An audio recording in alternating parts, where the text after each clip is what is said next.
ሰላም ውዶቼ እንደምን አላችሁ? እኔ ጋር ሁሉ አማን። ዛሬ የምገኘው የት ይመስላችኋል? እንግዲህ እንደዚህ ሽብርቅ ያለው ትንሽ አሳያችሁ። እንደዚህ ሽብርቅ ያለው ሜዳ የት ይመስላችኋል? እዚሁ ዱከም ነው። ዱከም ክሩስ ፖይንት ትምህርት ቤት አላችሁ አይደል? ክሩስ ፖይንት ትምህርት ቤት እንግዲህ ጄርሲ ዴይ ለማክበር ሄደን በጣም ብዙ ነገሮችን እያየን እንገኛለን ማለት ነው። እዚህ ጋር የወዳነቤ ተማሪዎች ይገኛሉ።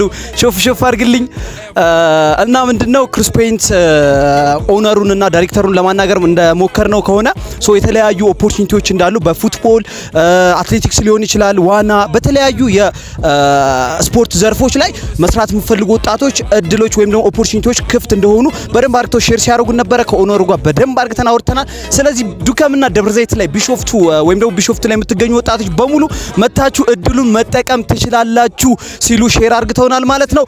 ይመቻችሁ። ያደርነኝ